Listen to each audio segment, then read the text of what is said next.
In 1985, Los Angeles would be terrorized by a series of brutal rapes and murders. The panic that swept the county was enormous. People didn't know if they were going to live to see the next morning.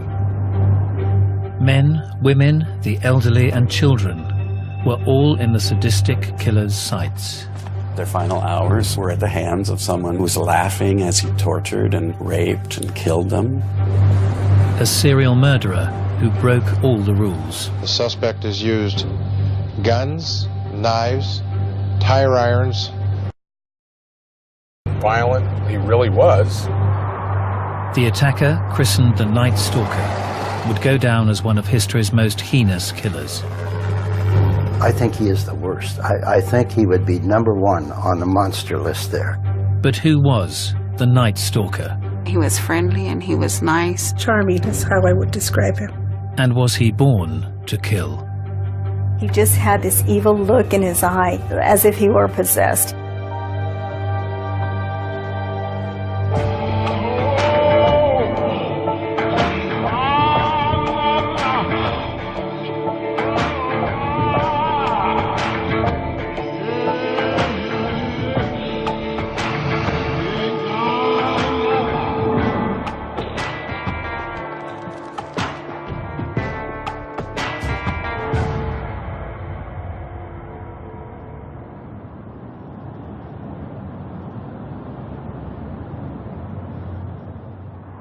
The 17th of March, 1985, and Gil Carrillo, a young homicide detective with the LA County Sheriff's Department, was called to an incident in the Rosemead district.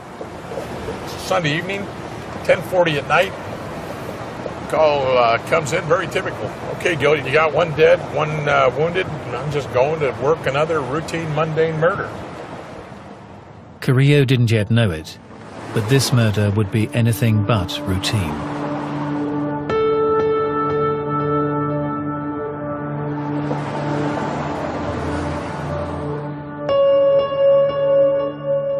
We entered the location on Village Lane. Dale Okazaki was lying on her back in the kitchen. She had sustained a gunshot wound to the head. 34-year-old Dale Okazaki had been unloading groceries when a man entered her apartment and executed her where she stood. I can still see her today.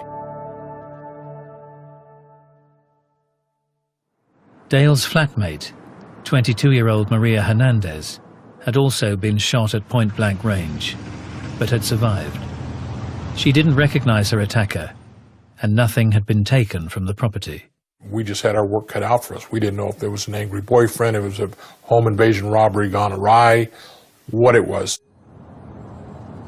Detectives then learned that the killer had struck again. It occurred about a half hour later. It was in the same general area of town, and the same gun was used. In nearby Monterey Park, 30-year-old law student Se Lian Yu had been driving home when another driver forced her to stop, then at close range. Almost immediately, we were aware that we had some sort of a series going, not knowing just how big it was going to get or grow. The nature of the crimes was not typical of a serial killer. The overwhelming majority of serial sexual murderers kill up close and personal. Manual strangulation, ligature strangulation, multiple stab wounds, blunt force trauma. Very, very rarely do they shoot somebody because it's too cold and too impersonal.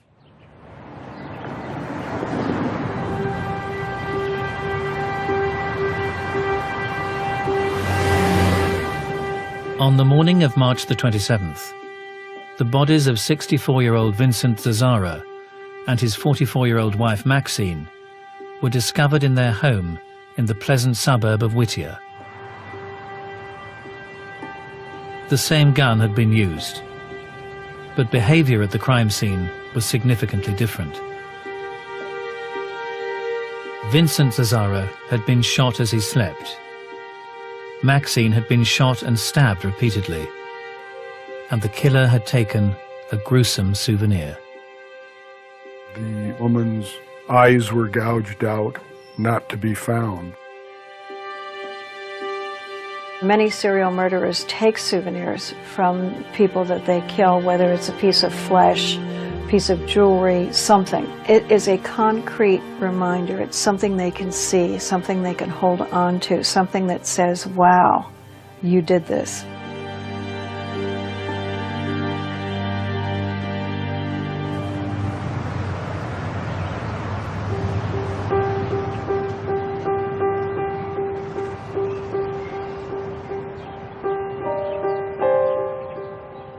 On April the 15th, 2 weeks after the murder and mutilation of the Zazzaras, the killer appeared to have struck again.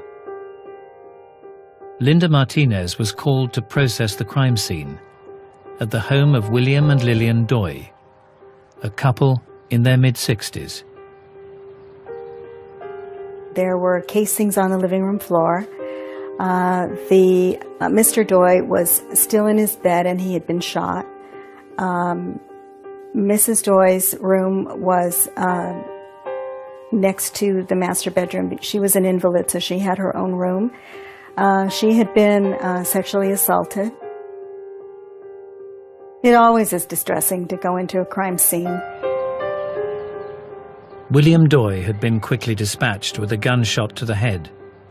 63-year-old Lillian had been restrained with thumb cuffs, beaten, terrorized, and raped. But the killer had let her live.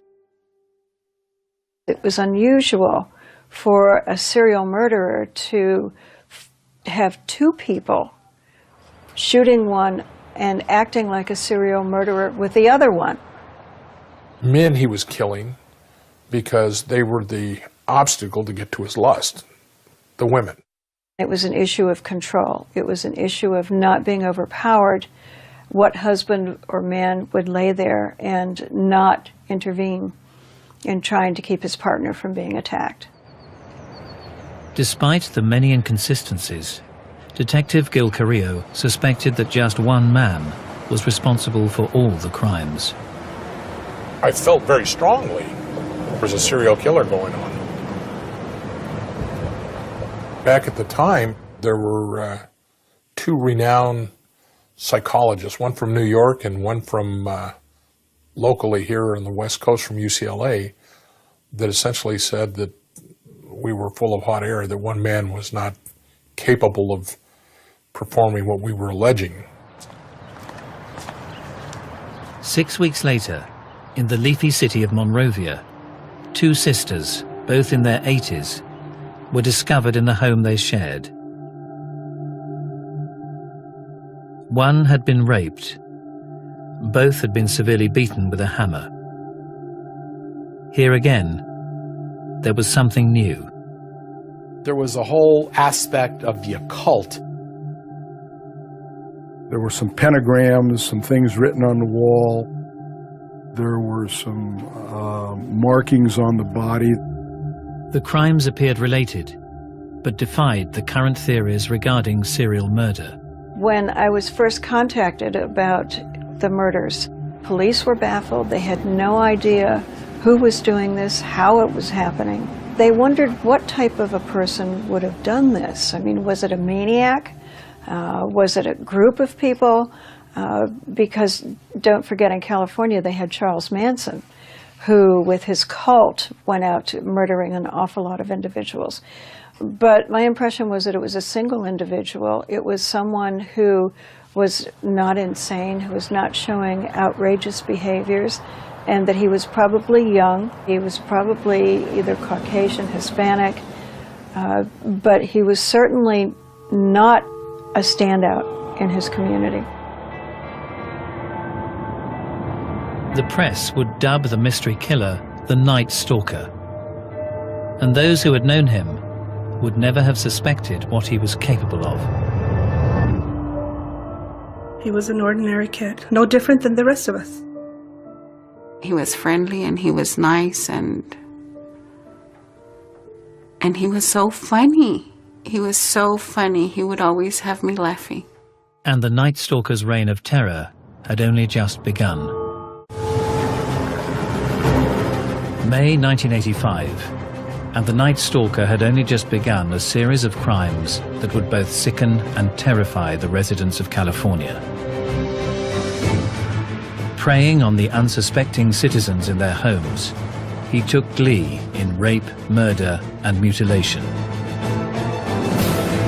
As the crimes escalated, detectives raced to try to identify who was responsible for the shockingly vicious attacks. Who was the Night Stalker?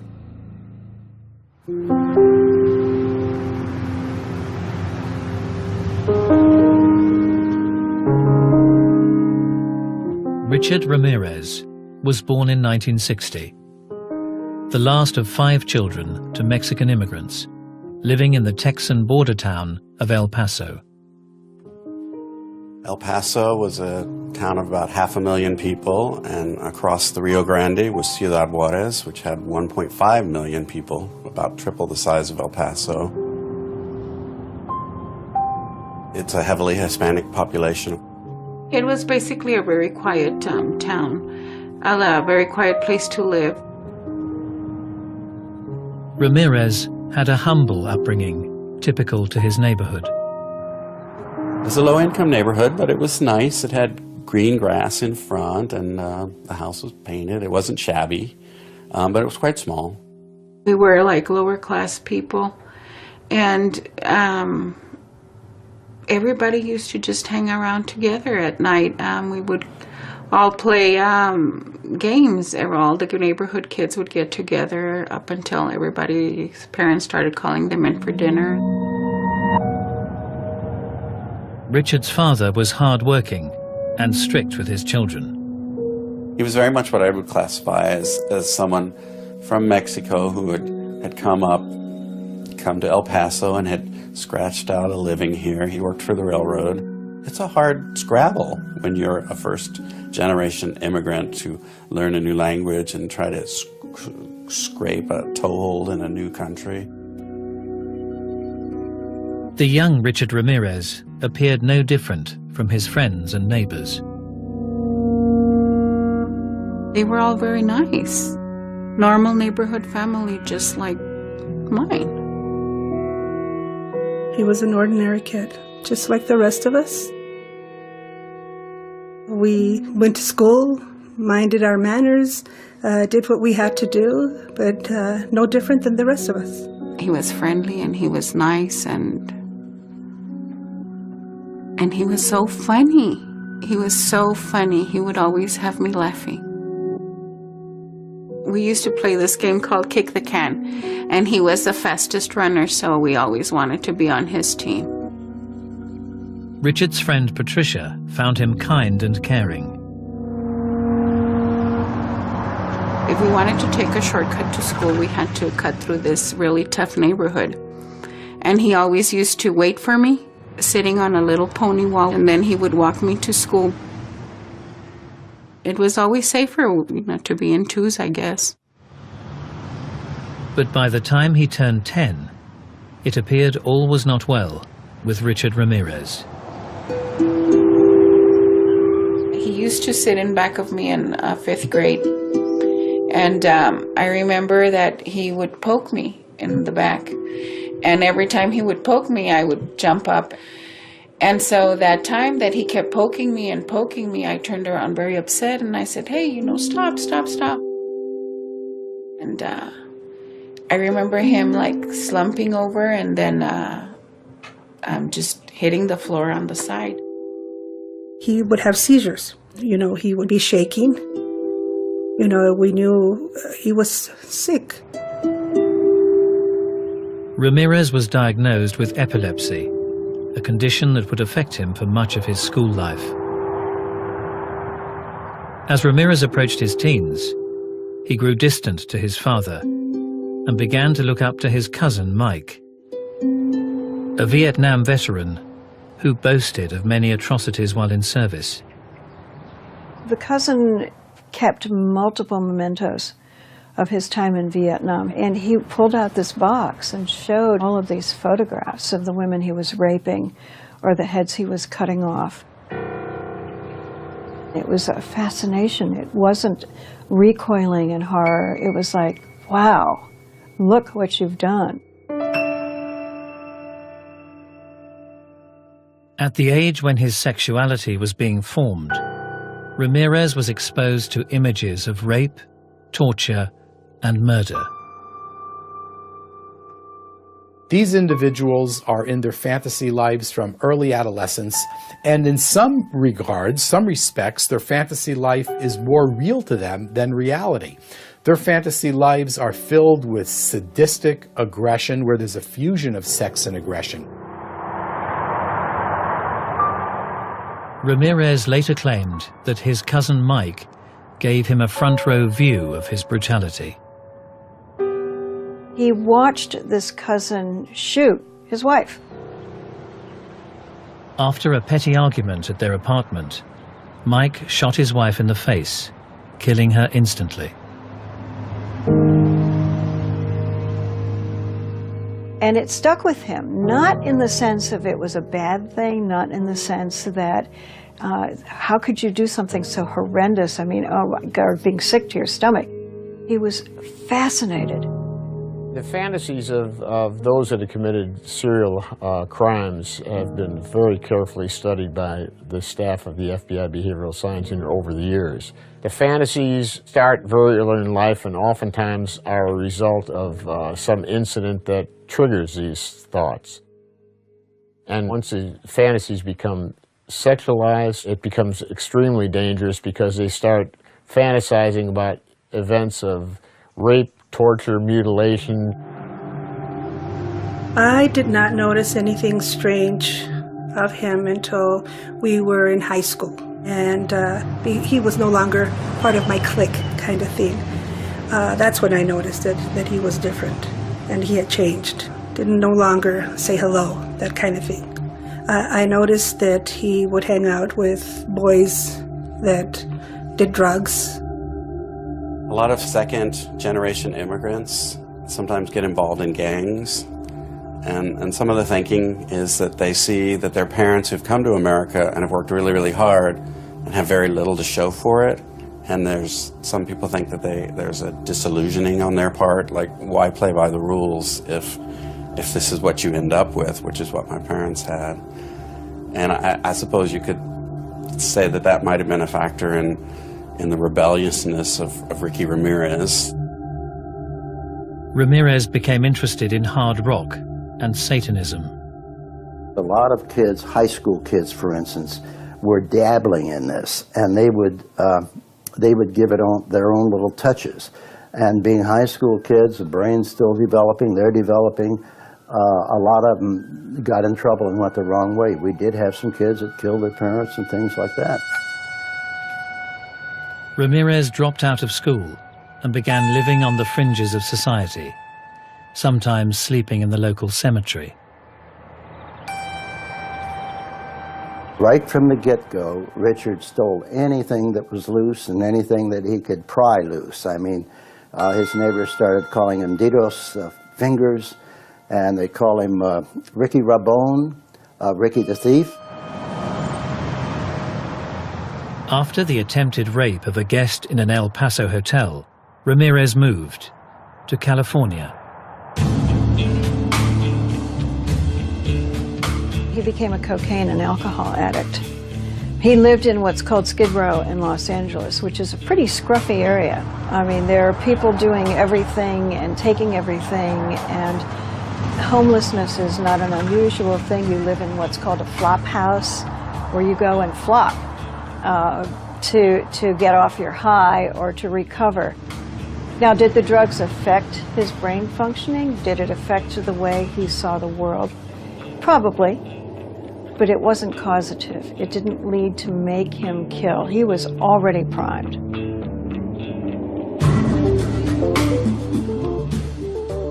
Ramirez lived day to day, taking drugs, using prostitutes, stealing cars, breaking and entering. So he would go out in the suburbs where often they did not lock their doors at night even. They didn't lock their windows. This was like heaven for him. This is exactly what he was looking for. And he would go through the unlocked doors and unlocked windows. Sometimes he would go in and burglarize when nobody was home at night. And then he got bolder and bolder and bolder. The vast majority of burglaries are for material gain. These are usually drug people who want to get some money to buy drugs, and they might do it with a friend or a partner and so on. But there are a small group of burglars that are sexually motivated, where the burglary itself is motivated by an urge to look, sexual stimulation through looking. And since about 50% of burglaries occur in the evening when the victim is likely to be home, it's very easy to see the progression from voyeurism to break-in entry to sexual assault or to sexual murder. By May 1985, Richard Ramirez had killed at least 8 times, and his violent home invasions were about to escalate, plunging the people of Los Angeles into panic.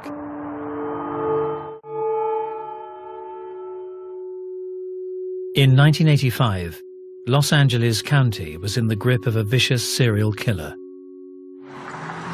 Ordinary citizens were no longer safe in their homes, as the mysterious killer, christened the Night Stalker, raped, murdered and mutilated in the name of Satan.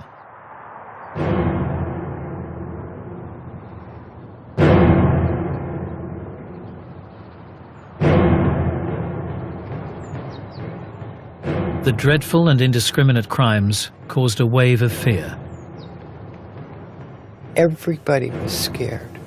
Everybody in the county of Los Angeles and Southern California was scared to death.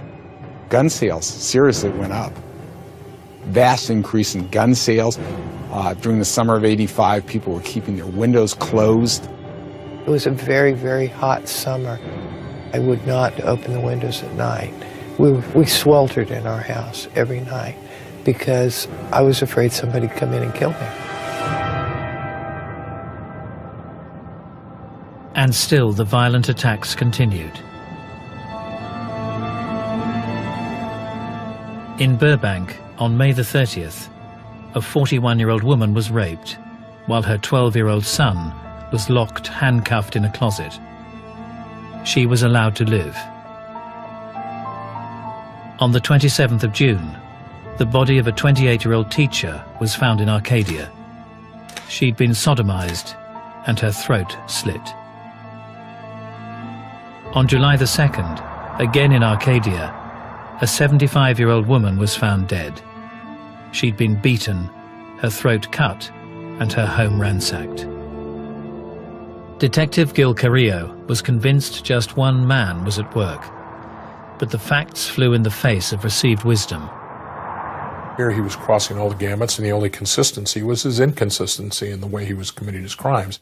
What the FBI was telling us is that serial killers tend to operate in the same way. They'll use the same weapon over and over, the same method of operation. But there were different weapons used. There were 2 separate guns that were used throughout these events. There were knives used on a couple of the occasions. There were bludgeons used on a couple of the occasions. These are all differences in the method of operation. On July the 5th, the Night Stalker targeted a quiet suburban street in Sierra Madre. He entered the bedroom of 16-year-old schoolgirl Whitney Bennett. You talk about a nightmare. Her parents awakened to her crying and coming down the hall.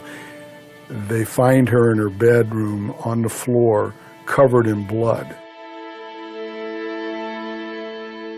The suspect had entered the house, confronted her in bed while she was asleep, and beat her with a tire iron, and tried to strangle her, and left her for dead.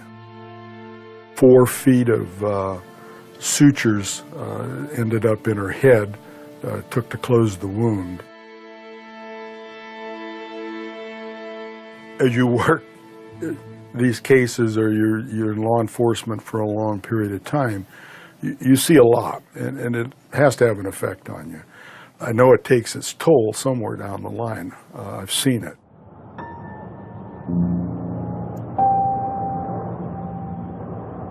The 7th of July was another in a long run of swelteringly hot nights. I'm home alone.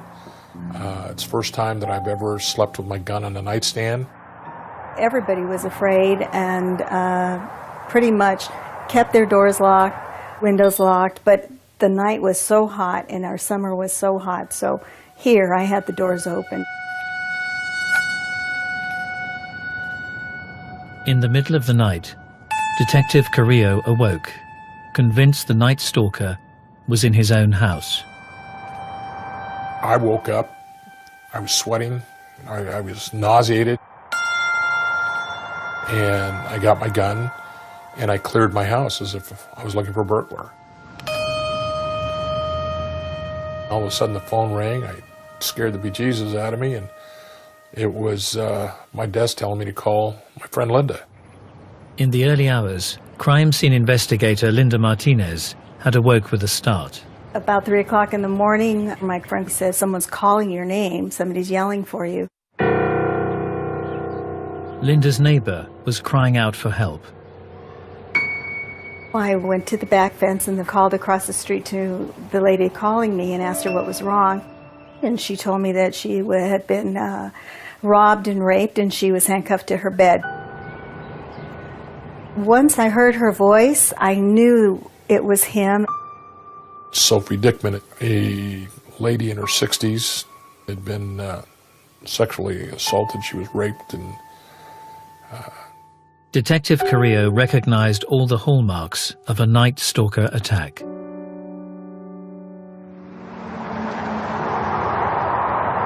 I learned that he had verbalized words that were common that we had heard in the past, words he had spoke there. Where's the money? Where's the jewelry? Shut up, bitch. There was no doubt in my mind we were dealing with the same guy. His suspicions were confirmed by the discovery in a nearby home of the 61-year-old Joyce Nelson, beaten to death with a blunt object. The night stalker had struck twice in one night.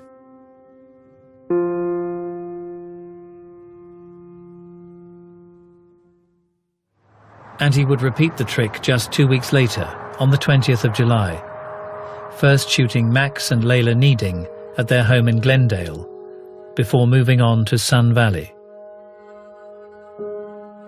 We had a couple that lived in a home. The male had been executed in his sleep. The woman had been sexually assaulted. And there was a young boy there that also had been assaulted. Ramirez had again dispatched the husband as he slept.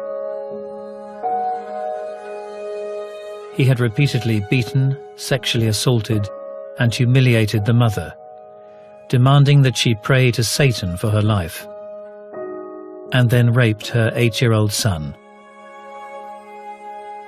It was not enough just to murder or to rape. He had to torture, and he loved to terrorize him. He would make him say, "Hail Satan."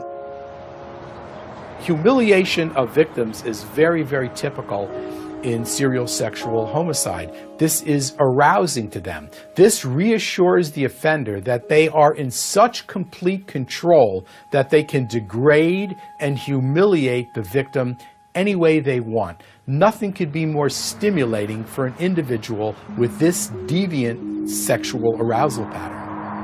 No one was able to predict or prevent the night stalker's crimes. It's typical of serial killers to choose people who put themselves at risk somehow, like male or female prostitutes, like hitchhikers. But these other people, they were living their normal lives. They weren't doing anything at all that should have brought this down on them.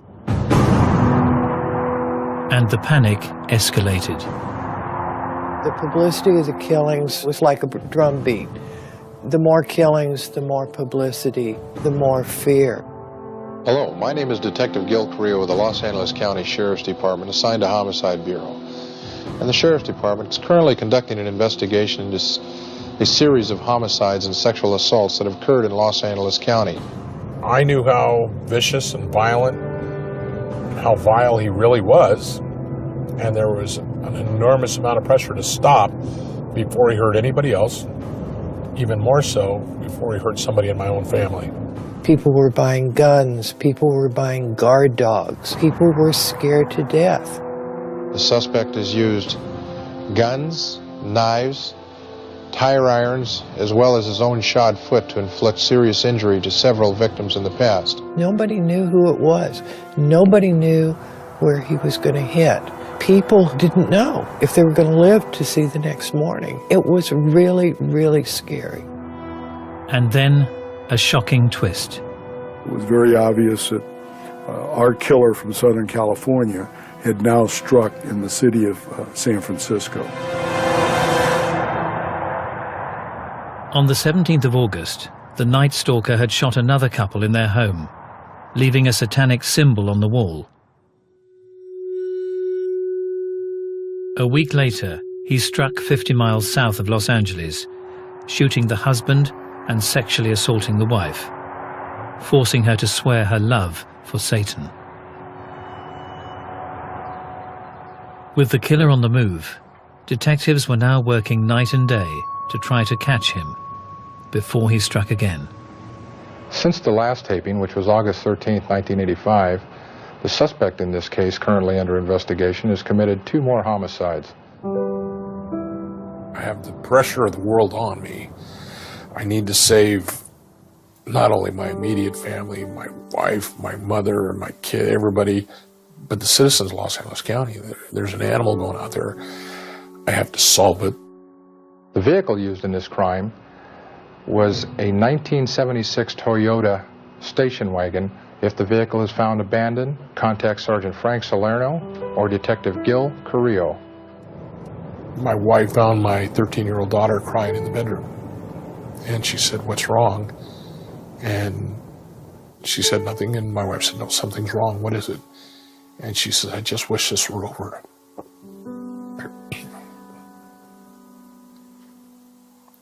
I just want my dad back.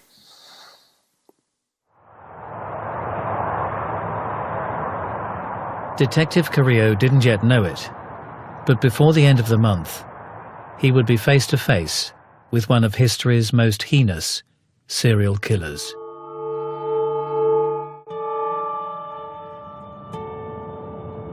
By August of 1985, the Night Stalker had killed at least 13, terrorized Los Angeles County, and pushed investigators to their limits. Now he appeared to be on the move, and detectives feared he'd be even harder to catch. Where we'd had him localized in Los Angeles County, now all of a sudden he's in the city of San Francisco. That was of great concern. But by the end of the month, a number of important leads finally came together. We actually, through informants that identified him, we knew where he hung out.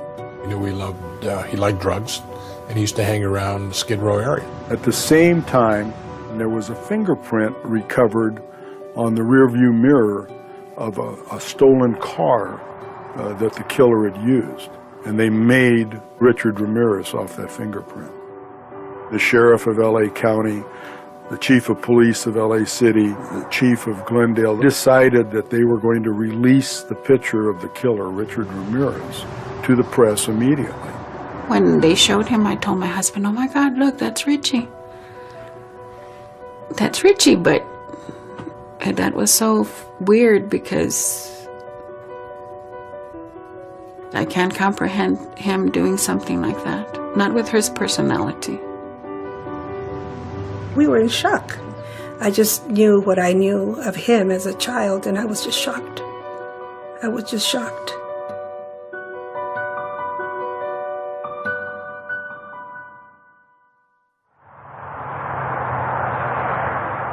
On the morning of the 29th of August 1985, Richard Ramirez arrived in Los Angeles after visiting a brother in Arizona. Ricky walked into the nearest convenience store to buy some candy, and he noticed people were looking at him. And then when he would look at them, they'd look away, of course. And as he was waiting for his change, he looked at the newspapers on the counter. And every paper, there were 4 or 5 of them then from LA and from the area, every paper had his picture, his photograph. And then one woman, she said, it's him, El Matador, which is killer in Spanish. Ramirez panicked and fled. So he started running through yards, across over fences. He climbed about a 9-foot sound barrier wall. As he went through yards, people were calling in. They were calling to the Los Angeles Police Department, saying somebody's coming to my yard, I have a prowler.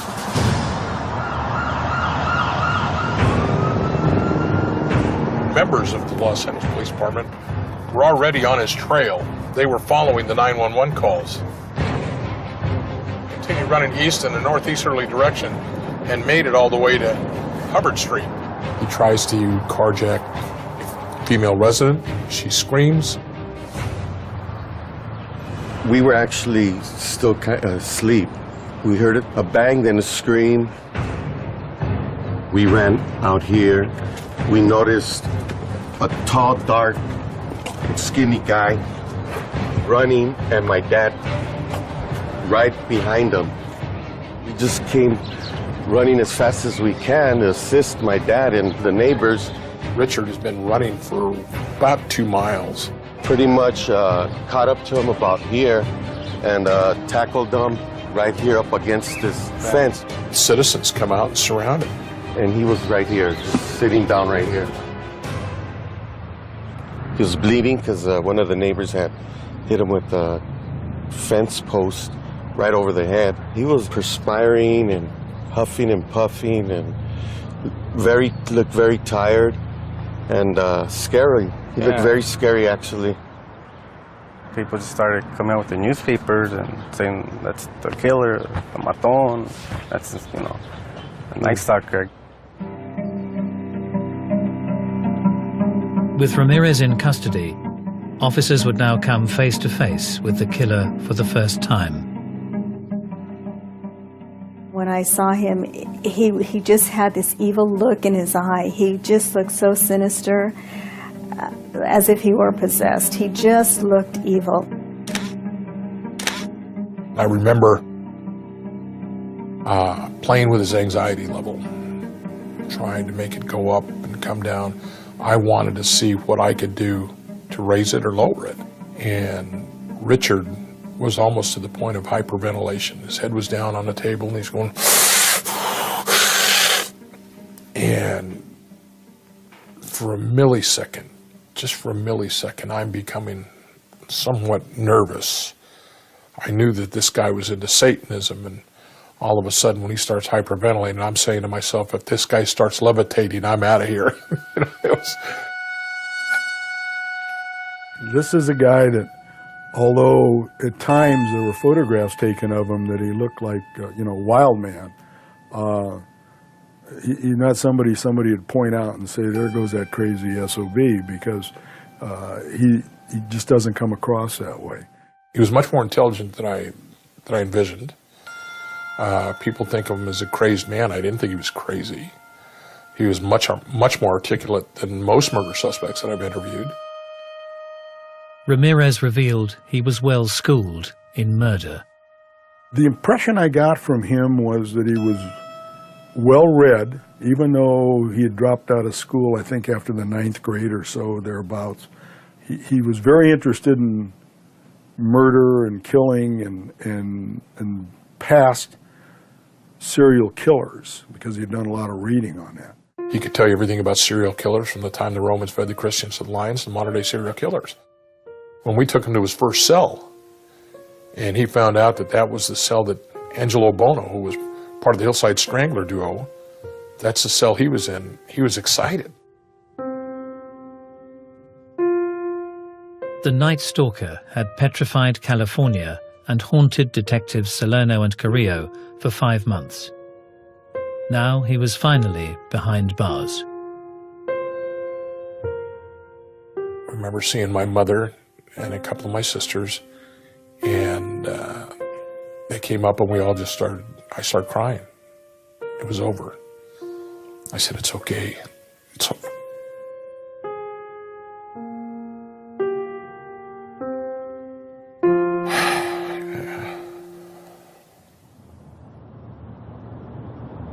In 1989, Richard Ramirez was found guilty of 13 murders and 30 attempted murders, rapes, and sexual assaults. He was sentenced to death. So what drove the Night Stalker to his ultimate destiny as one of history's most savage serial murderers? Were the lessons he learnt in his upbringing to blame? Or was Richard Ramirez born to kill? I don't see anything in his upbringing that was any more unusual than a lot of people. I know a lot of successful people have gone through hell being raised and come out just fine. This could be a case, and it probably is a case of when he was conceived, he's a bad seed. No matter how he was raised, he was destined to do what he did.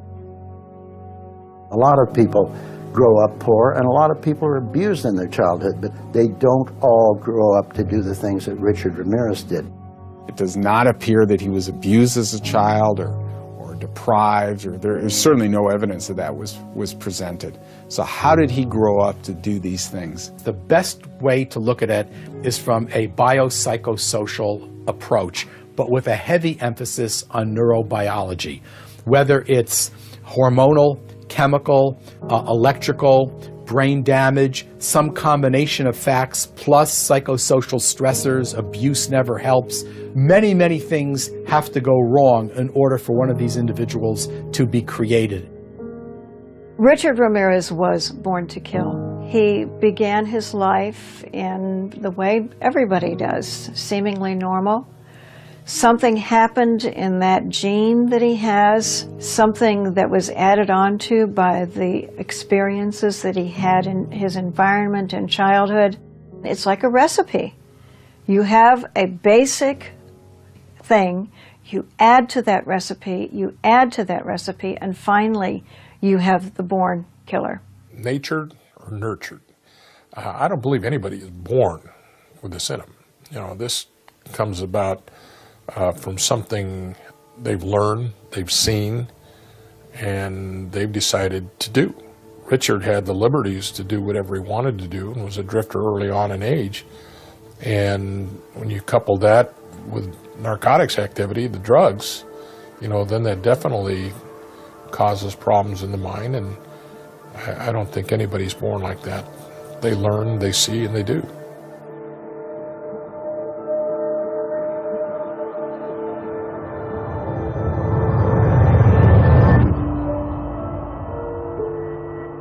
The new series of Born to Kill continues next Sunday at the same time with the notorious Green River killer Gary Ridgway. And to find out more about serial killers, check out our crime files online at crimeandinvestigation.co.uk/serial killers.